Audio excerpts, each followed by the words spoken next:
y'all, welcome back to my channel. Hello. Today we're going to do something a little different. I have another person here, as you might have been able to tell. This is my fiancé. Do you want to introduce yourself? Hi, my name is Dan Shiner, also known as Dan McSwain. I am a graduate archaeology student. I'm currently going to Georgia Southern University. Hell yeah. So today we're going to talk a little bit about the history of basket weaving.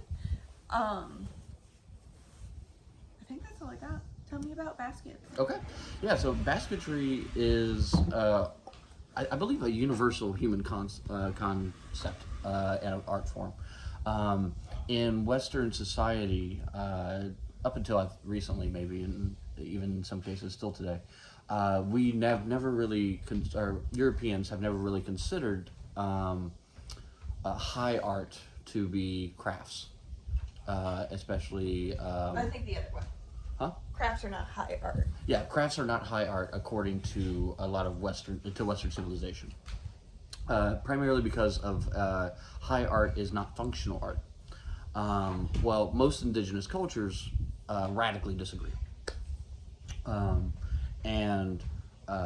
So basketry is not only a form of functionalism, it's a form of art. And not only that, it's also a form of storytelling. There is a lot of, or many cultures that will treat their artwork or the baskets that they make as a way of telling their creation stories or the stories of their family or the stories of their ancestors. And so that's just the art style or art form. It's called material culture.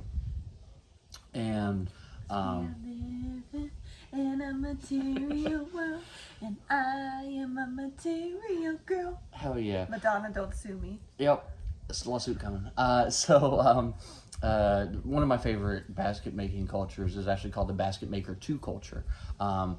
What happened to the basket maker 1 culture? Well, they kind of got absorbed into basket maker 2, so now it's just basket maker 2. It's like a weird movie like series. software. Yeah, exactly. Actually, that fits pretty well with also fabric arts and software kind of go hand in hand anyway.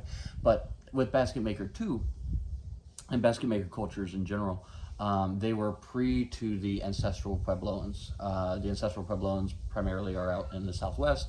You might know them from like mesas, like Mesa Verde, and where they built their houses and homes into rocks. So this came. Verde salsa. Yeah, me too. So this came in This just. doesn't pause. It doesn't have to be this serious.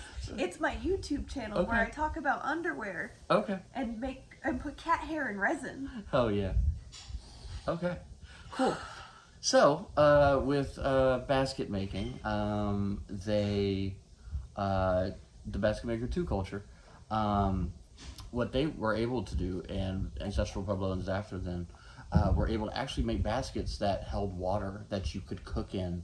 Which is not what I have. That's not, no, I don't think that can hold, but that's actually kind of another interesting thing about basketry, is that basketry really depends about what you want to do with it. Mm-hmm. If you want it just to hold things, that's perfectly fine. This will contain objects. It will contain objects. I mean, this is basketry. Yes, this is actually, I did want to talk about that a little bit, because one of the YouTubers I follow, and I'll put the video in the doobly-doo, she did it actually encouraged me to do this because I watched her do it and I realized I had a bunch of basket weaving kits. And I'll talk more about the kit that I did. Kind of sucked if I'm being real, but it was also $5. So, but she did a video about hat making and I was watching her do it and I was like, a straw hat is just a basket. Head basket. Head basket. Head basket. Yeah, so I thought that was really interesting. I never thought about it till I was watching her make a hat. And I was like, oh, yeah, that's just a basket. No, I think really, it's kind of a chicken before the egg concept, right? Like, what came first? Was it fabric arts or was it basketry? I mean, it's all textile arts. Exactly. Yeah, So they all probably came around the same time. Because once you realize that you can clothe yourself by taking fabrics and putting them together, you can fairly quickly understand that, oh, I can hold stuff. Grass. So with the with my basket maker 2 culture and the Puebloans, they developed pottery much later than other contemporary Native Americans because they didn't need to. Like, why would you fix something that's or why would you try to make something If it better? ain't fixed, it ain't broke. If it ain't fixed, it ain't broke. Something like that. So, I just sent a couple of pictures to Morgan about I'll these put them in the 2. video so you can see them. Yeah, they're 2 baskets, and they're actually pots. They're called pots.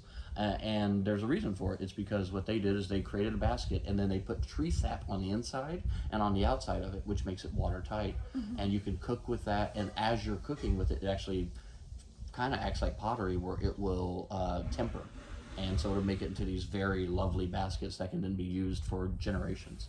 And that's another benefit of it over pottery, is that pottery breaks, but basketry bends.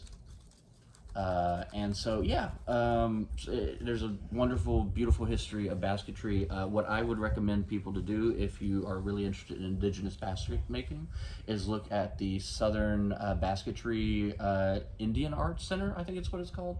And they actually have actual, Native Americans come in and show their basket weaving techniques. And it's just incredibly cool. And if you're ever going to buy basketry that is Native American First Peoples made, make sure there's cultural patrimony there. And that means that if you're buying the basket, make sure that the Native American ethnic group or tribe that created it, that they get some sort of financial recompense for it, or make sure that it comes from them directly. There's a lot of places out there that they'll make traditional baskets, but it's actually not made by the Native American culture of which they've appropriated that from and are profiting from. So that's my spiel on cultural patrimony and basketry and the history of basket making. Hell yeah. So one of the other things that I wanted to talk about, I just noticed your shirt's inside out. Oh no, you're saying this on... We'll edit it out. I'll edit it out, don't worry. One of the other things I wanted to talk about, since we live in Georgia, is the Gullah people and their basket weaving. I'll put pictures of it and I'll post them up so you can see them. Do you know anything about the Gullah people? I don't know a lot. I do know that weaving and basketry is very important in their culture. And they actually have a... what I do know is they have a...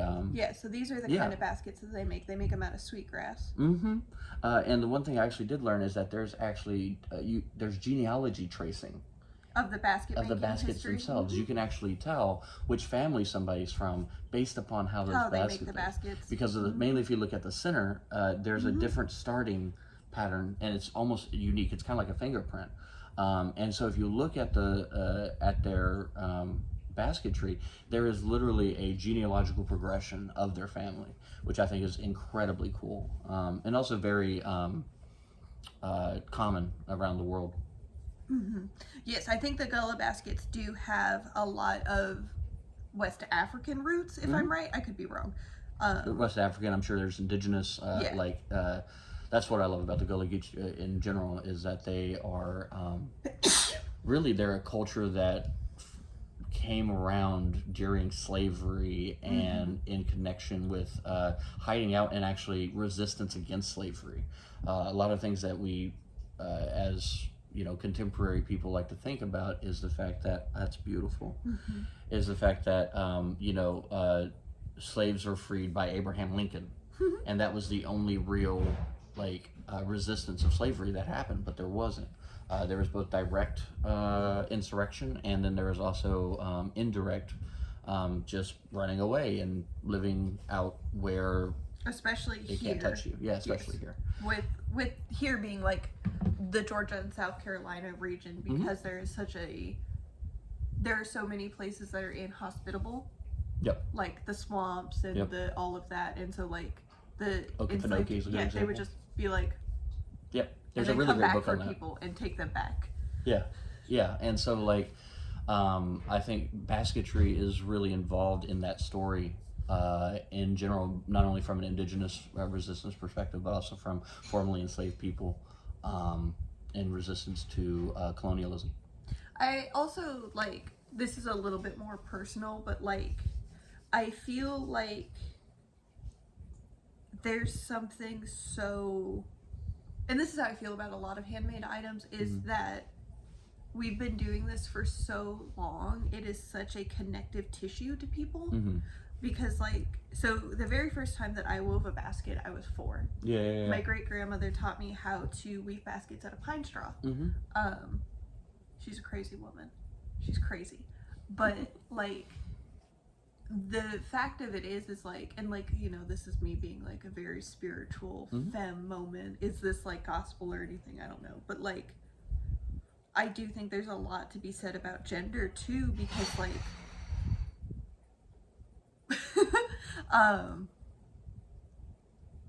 you, and, like, this is me as a woman who learned it from another woman, and, like, obviously men can make baskets too, but there's something about creating a usable vessel to share with your loved ones, that you learned how to do it from a loved one, that is very special to me. And I feel this way about a lot of weaving and clothes making and stuff, like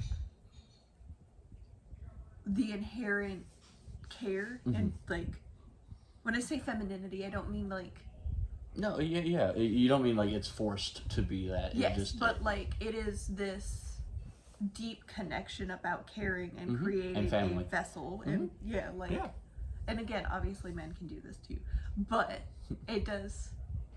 Does basket making gay? Does basket making or gay?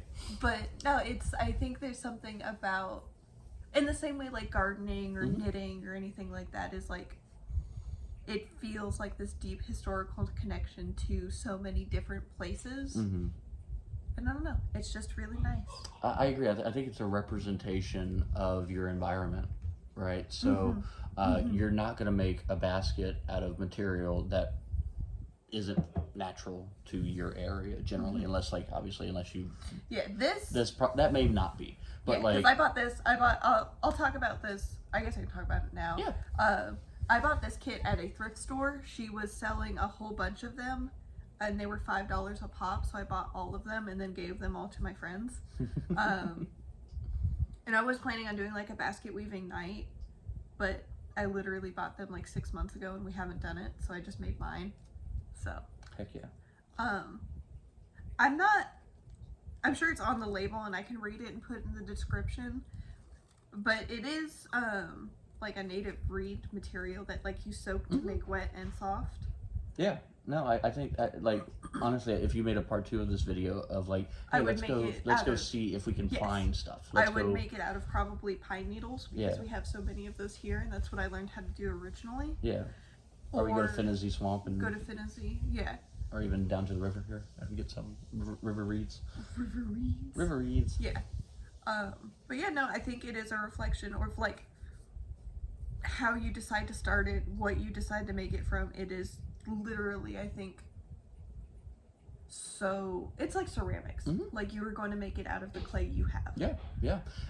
Actually, like, slightly tangential, but Augusta is the origin pottery, independent invention of pottery in North America. And so it's because it's all clay here. It's all clay here, and it's also about decomposition. So out west, you don't have to worry so much about decomposition because it's drier. Yeah, everything out rots here, everything rots. So if you're like, it goes back to basketry isn't a primitive art.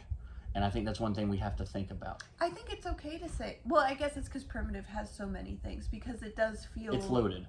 But it's loaded because, like, that is something that I do find the appeal in, is that it is primitive. Like, I didn't need anything. I needed water and a sharp edge to make this.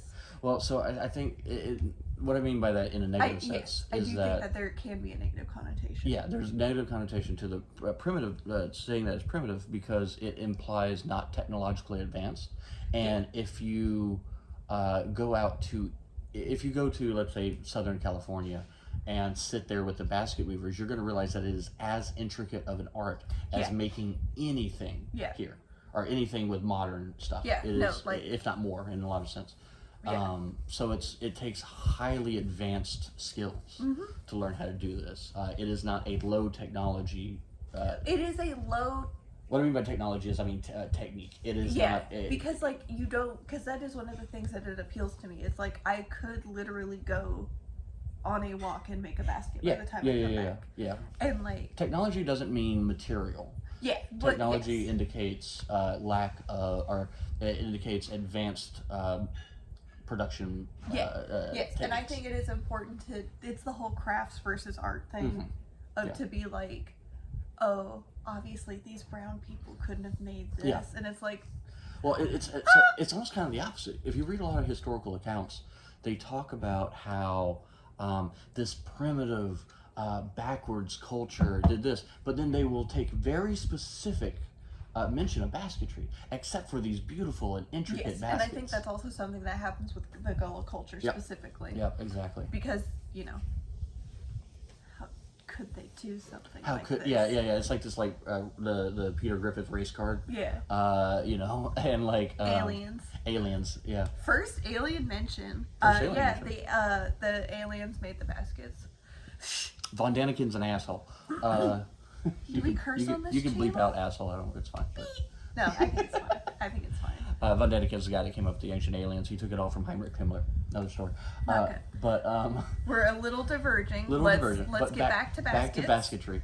So basket making isn't a primitive art. It's an art that uses material that you can find, but it doesn't make it primitive. It is if I send you to a basket making culture, or to one of these classes, let's say in California, or you go to California, or just up to Charleston. Yeah, or up to Charleston. Yeah.